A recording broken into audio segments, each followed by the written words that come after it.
106.5.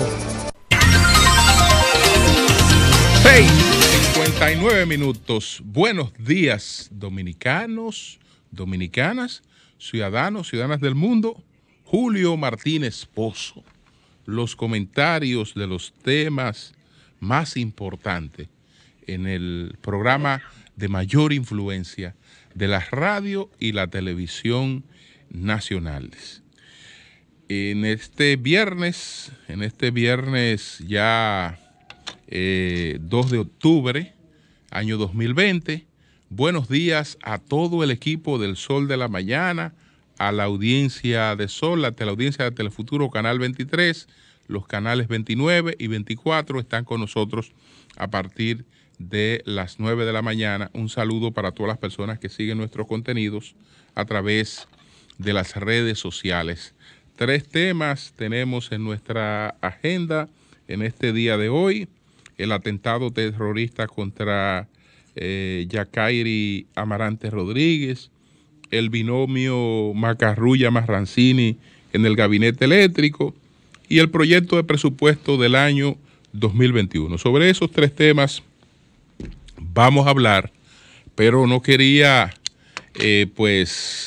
en el caso de Yacairi Rodríguez, dejar de referirme a ese tema, porque la verdad, señores, que este tema ha impactado duro a toda la sociedad dominicana. No, habría que ser un insensible para no sentir indignación, impotencia frente a la situación que se ha dado en este caso. Y entonces advertir cosas que se pueden producir, porque si esto tiene un tratamiento tradicional en la justicia, se trata de una agresión que pudiera conllevar un máximo de 10 años de prisión, y eso no es sencillamente eso. Eso no es sencillamente eso. Eso hay que tratarlo como un atentado terrorista. Y también ahí está el elemento de la tortura, porque aunque para que se alegue tortura tiene que existir digamos, maltrato permanente, tiene que ser algo constante, ¿no? Un sufrimiento al que se expone a las personas de manera constante, y aquí solamente fue una actuación, pero esta actuación ya marca per se a esta joven. Lo que el individuo que era su compañero desde los 14 años, que este es un elemento que hay que tomarlo en cuenta, desde los 14 años y a los 18 ya se habían separado, probablemente ya ella a los 19 años, cuando le ocurre esto, debe ser ya una persona pensando en hacer su vida independiente, ya no digamos a la sombra de la persona que había sido su pareja y que se entendía que ella era de su propiedad, y probablemente ahí se produce esta acción. Pero ¿qué es lo que busca un acto de barbarie como esta? Un acto de barbarie como esta sencillamente pasa por la mente de un individuo que dice: la voy a enterrar viva, la voy a enterrar viva. Si la mato, solamente va a sufrir una vez, va a sufrir el atentado, porque ni siquiera dicen que la muerte se sufre, ¿no? Que ya cuando la gente entra en esa etapa en la que llega la muerte, desaparece el sufrimiento. Entonces, no, si la mato sufre una vez, es para que viva, ande muerta, para que viva, ande muerta, y tenga esta lección mientras vida le quede, si es que ella sobrevive, porque ella está en una situación delicada. Y los especialistas que le están atendiendo hasta ahora dicen que la prioridad sería rehabilitar la funcionabilidad de algunos órganos, porque lo estético por ahora no está en la agenda. No está en la agenda porque hay otras prioridades. Entonces, ¿qué es lo que me preocupa de este caso?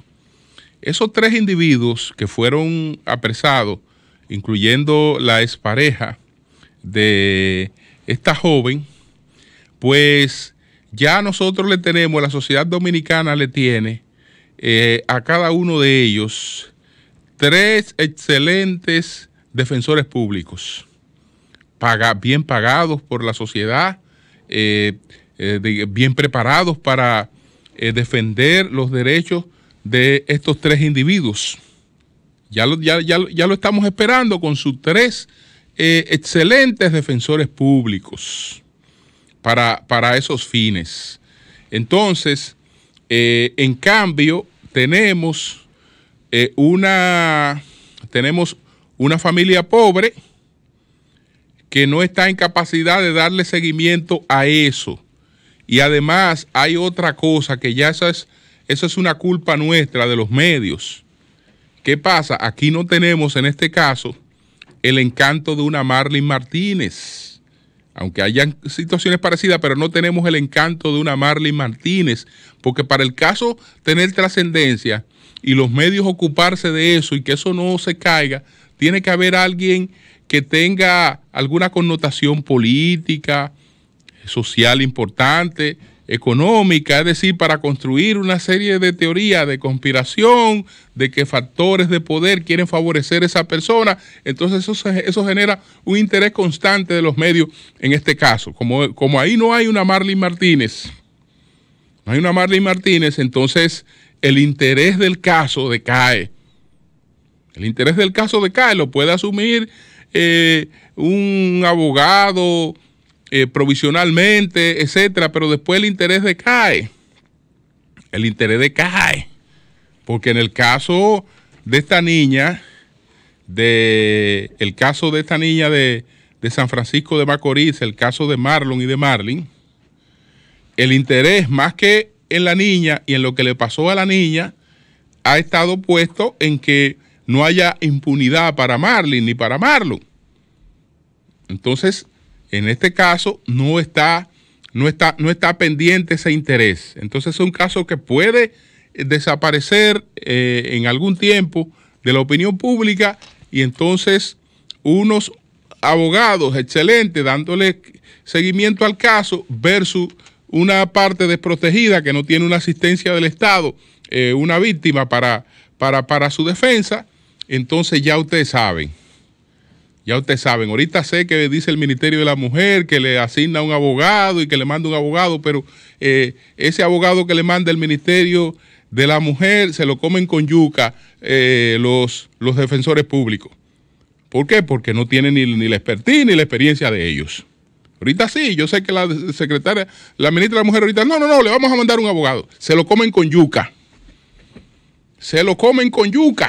Usted va a coger una persona, la va a mandar ahí, pero lo que sí tenemos para los delincuentes son especializados y bien pagados, y eso están permanentemente ahí. Entonces, esa es una tragedia, señores, que ojalá no se nos salga, digamos, del interés para que no se repita, porque si este hecho no tiene una sanción drástica, tal vez no tengamos tantos feminicidios, o una parte de los feminicidios se cambien por esto. Por causarle a la mujer una muerte, por enterrarla viva, que fue lo que este acto de terror perseguía.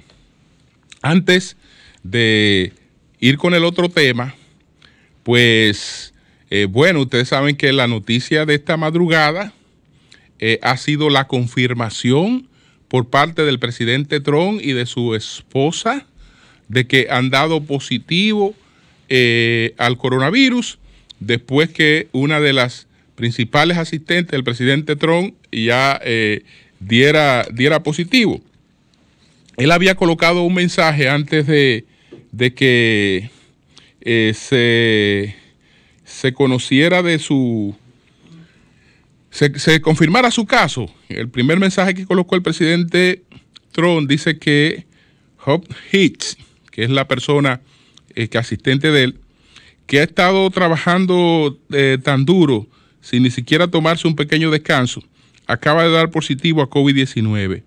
Terrible, dice el presidente Trump. La primera dama y yo estamos esperando los resultados de nuestras pruebas. Mientras tanto, comenzamos nuestro proceso de cuarentena. Bueno, los resultados de la prueba de ellos dieron positivo. Habrá que ver ahora cuál será la repercusión en la campaña electoral de los Estados Unidos de esta situación y la propia evolución de la salud de un hombre de 76 años de edad, obeso, etcétera. Es decir, que ojalá que la situación del presidente Trump no se torne crítica, que sea un asintomático del coronavirus.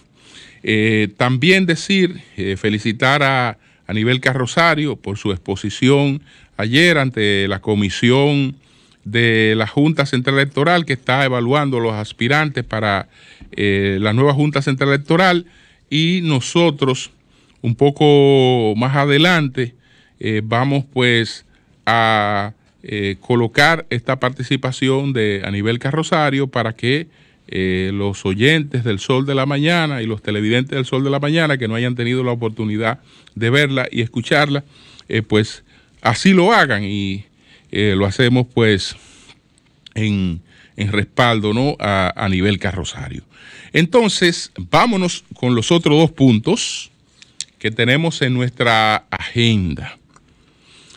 Ayer, el presidente Abinader dio a conocer un decreto en el que designaba un gabinete eléctrico.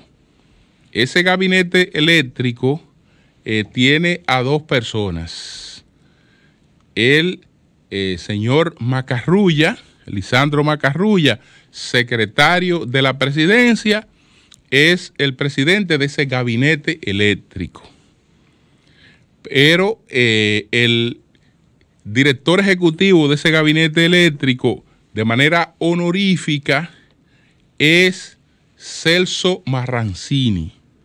Don Celso Marrancini es el director ejecutivo de ese gabinete eléctrico.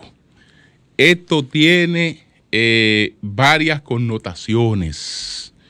Este hecho habla per se de una reorientación en lo que el gobierno ha hecho hasta ahora con el sector eléctrico, que no ha dado pie con bola, que ha sido desastroso hasta ahora en las decisiones que había tomado.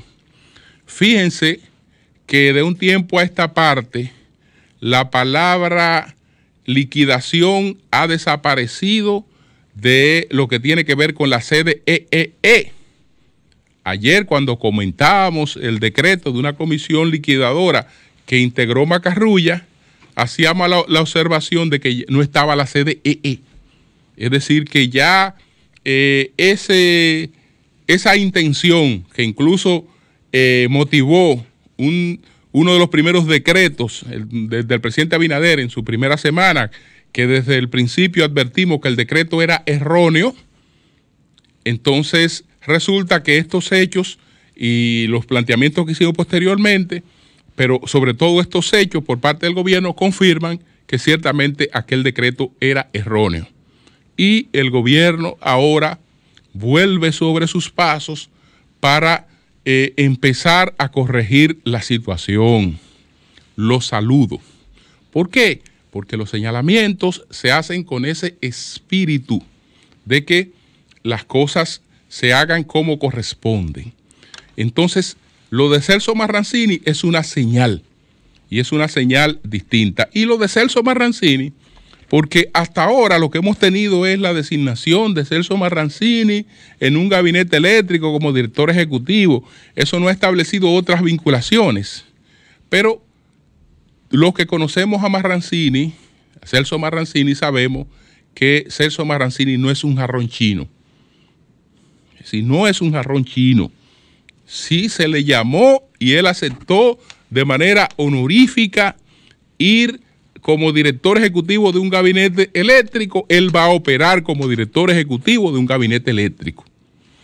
Entonces, una de las principales críticas que había sustentado en varios comentarios era el carácter acéfalo que tenía, la cefalía que tenía el sector eléctrico. Es decir, no había un liderazgo en el sector eléctrico, sino una usurpación de ese liderazgo por parte del Ministerio de Energía y Minas, que no le corresponde ese liderazgo, porque es el rector de la política no solo eléctrica, sino también de minas, y como tal no puede ser juez y parte, porque eso afectaría la seguridad jurídica en un mercado, digamos, en un libre mercado, y a los inversores le daría un mensaje nefasto.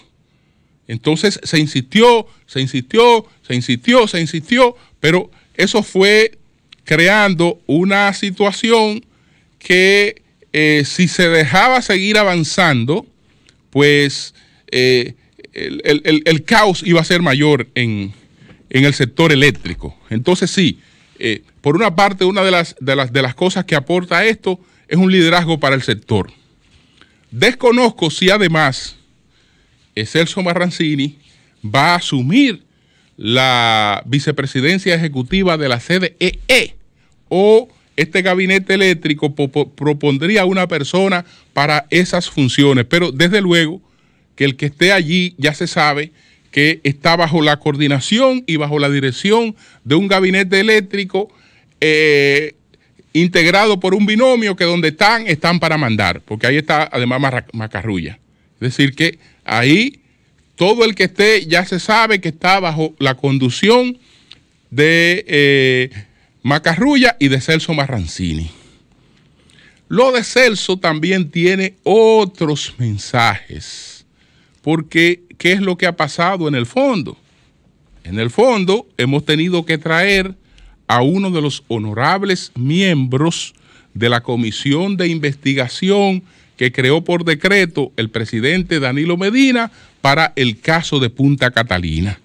Y ese honorable miembro que ha venido ahora a encabezar el liderazgo eléctrico es Celso Marrancini. Con Celso Marrancini no solo llega Celso al gabinete eléctrico, sino un compromiso que Celso Marrancini es del que Celso Marrancini es parte de este compromiso. Este compromiso que está firmado en el informe de esta comisión, que es el punto 76 del informe de esta comisión, establece con relación a Punta Catalina, el punto 76, lo siguiente: la comisión considera que la central termoeléctrica o la central termoeléctrica Punta Catalina debe inicialmente quedarse bajo control estatal y a la vez reservarse la administración del proyecto a personas y o entidades que no tengan conflictos de intereses en negocios eléctricos dominicanos. Es decir que Celso Marrancini es compromisario del mantenimiento de Punta Catalina como una empresa 100% estatal, pero además de que esa empresa tiene que tener una administración privada independiente, sin conflictos de intereses. Entonces eso es una señal muy clara de por dónde estarían orientadas las cosas, aunque cuando veamos el proyecto de presupuesto vamos a ver cosas que se contradicen, pero esas cosas que se contradicen obedecen a otra situación. Entonces, en conclusión, lo que hay que esperar de este gabinete eléctrico es que el gabinete eléctrico empiece a hacer las cosas como corresponden, porque ellos van a actuar ahí como ellos actúan en sus empresas, como actúa Macarrullas en sus empresas, como actúa Celso en sus empresas, que para dar cualquier paso, ellos tienen la asesoría técnica y la asesoría jurídica. Y entonces actúan sobre esa base y ustedes verán que las cosas ahí ahora se van a hacer como debieron hacerse desde el principio. No tengo la menor duda de que en el sector pronto habrá una reorientación y una reorganización. Eso es positivo. Eso es positivo. De manera que esto lo saludo y paso entonces a el tema del presupuesto del año 2021. Ayer hice una advertencia. Ya esto venía de la primera señal que había dado el gobierno cuando en términos generales dijo, mire, el presupuesto es de 1.337.000 millones de pesos y los ingresos son de 747.000. Desde que eso ocurrió, pues habían serias sospechas de una sobreestimación de los ingresos. Lo que ellos han publicado confirma esa sobreestimación de los ingresos. Lo único es que lo han camuflado. Lo han camuflado porque ellos están presentando como ingresos cosas que no están proyectadas como ingreso inmediato, es decir, cosas que no tienen una certidumbre. Es más, algunas cosas que aparecen aquí sería igual a plantear que en el proyecto de ingreso del 2021 el gobierno va a jugar la loto y entonces tiene planes de ganarse un dinero en la loto, incluye el dinero que se piensa ganar en la loto, lo incluye en las estimaciones de sus ingresos. Pongo esto como ejemplo porque aquí hay varias cosas que se asemejan a eso en la estimación de los ingresos. Ahora, ¿por qué se hace eso? Para no decir desde ahora que esa parte del presupuesto se va a cubrir con deuda. No la vamos a cubrir con deuda. ¿Con qué la vamos a cubrir? La vamos a cubrir con ventas de activos de las empresas del FOMPER y del sector eléctrico. Con eso vamos a cubrir. Y entonces hacen la estimación de cuánto ellos van a recibir por eso. Ellos van a recibir por eso 96.162.1 millones de pesos por la venta de esos activos. Porque, repito, ellos son magos. Son magos porque, en primer lugar, para determinar cuánto vale una empresa, hay que hacer no solo una auditoría patrimonial, sino una tasación de valor de mercado. Y si eso no está disponible, lo único que se esté adivinando. Pero además, solo la inexperiencia política lleva a los que hicieron este presupuesto a plantear eso. Miren, si saben contar, que cuenten dos veces, pero no es verdad que este país, el presidente Luis Abinader, tendría manera de explicarle la venta de activos que no representan ningún problema para el Estado dominicano y que lo único que representan es beneficio. Si no habría manera de explicar eso, ¿cómo usted le explica, por ejemplo, que nosotros vamos a vender Itabo? Vean acá, Itabo le deja pérdida al gobierno, no, beneficio. Jaina le deja pérdida al gobierno, no, beneficio. Molino le deja pérdida al gobierno, no, beneficio. Y entonces, ¿cómo tú vas a justificar que tú vendes esos activos?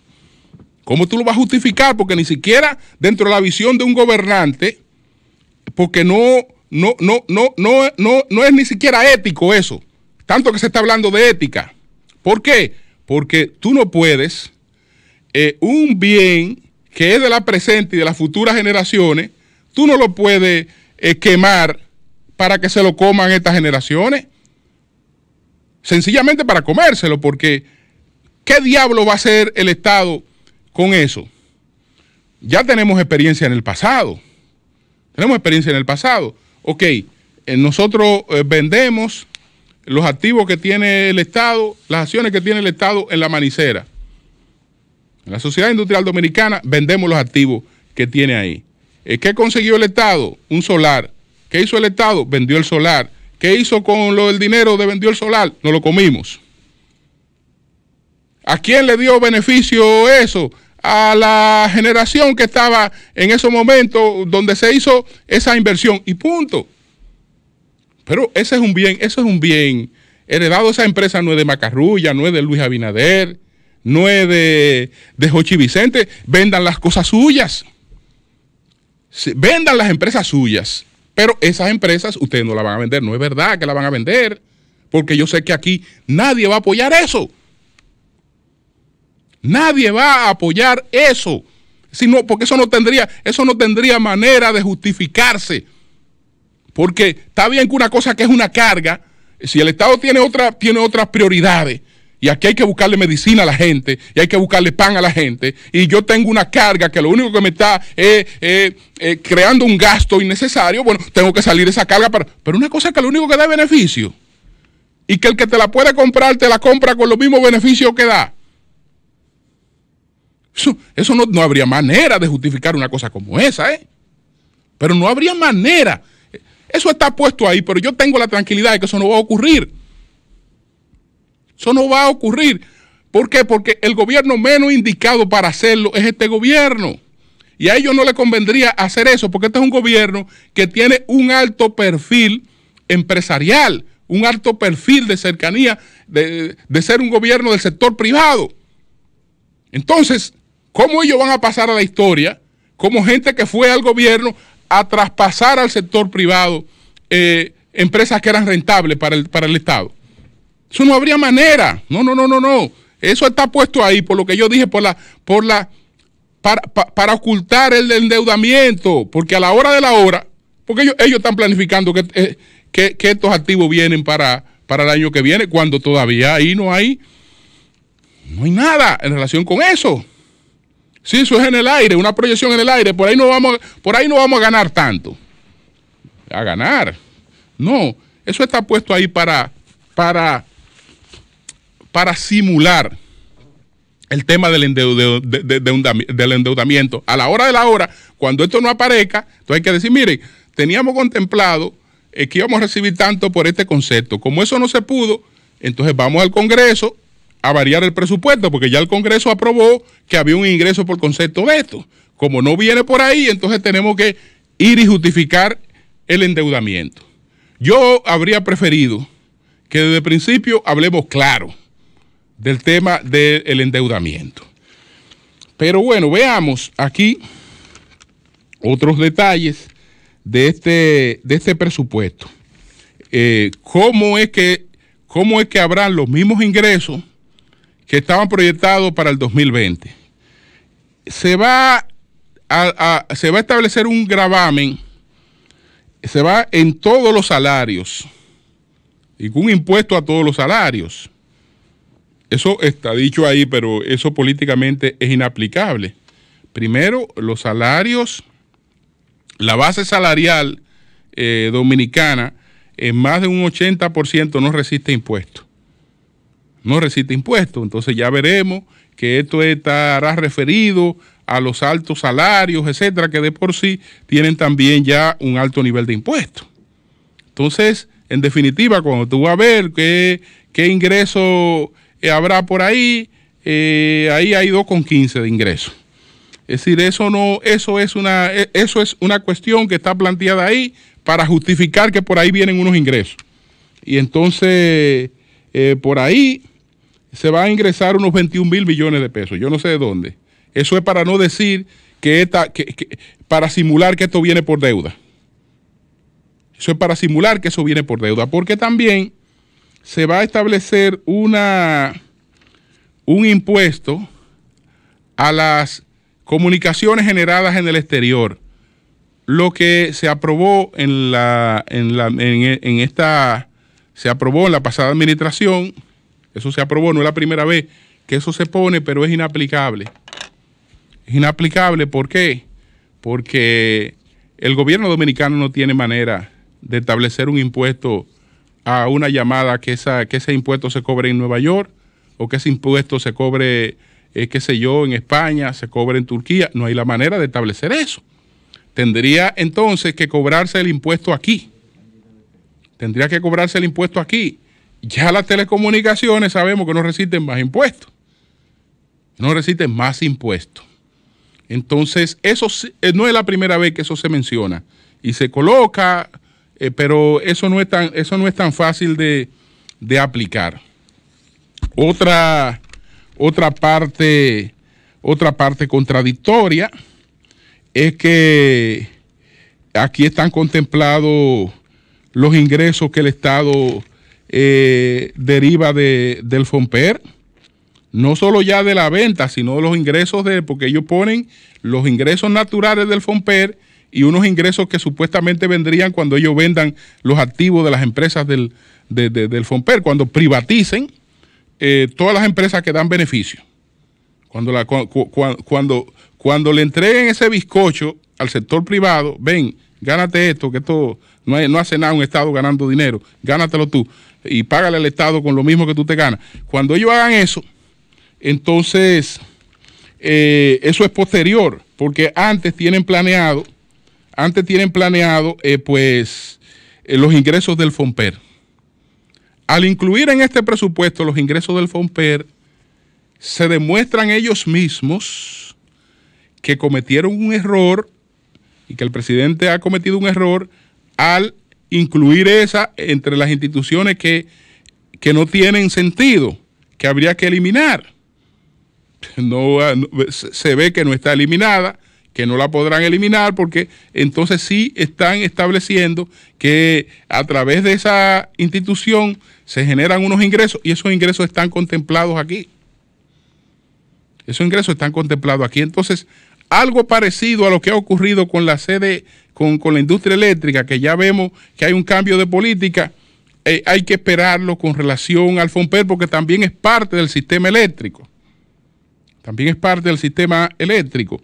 Entonces, en conclusión, tenemos esto: un presupuesto con una sobreestimación de los ingresos, y para camuflar la sobreestimación de los ingresos han establecido una serie de ingresos totalmente aventurados, que no tienen una base firme, porque yo puedo decir lo que yo me propongo recaudar por ITEVI, porque hay un ITEVI establecido y hay más o menos un nivel de venta de productos, o lo que yo me propongo recaudar por los combustibles, o lo que me propongo recaudar por esto. Pero lo que yo me propongo recaudar por venta de empresa, que políticamente yo no la podré vender. No la podré vender porque no habría manera de que una cosa como esa encuentre justificación.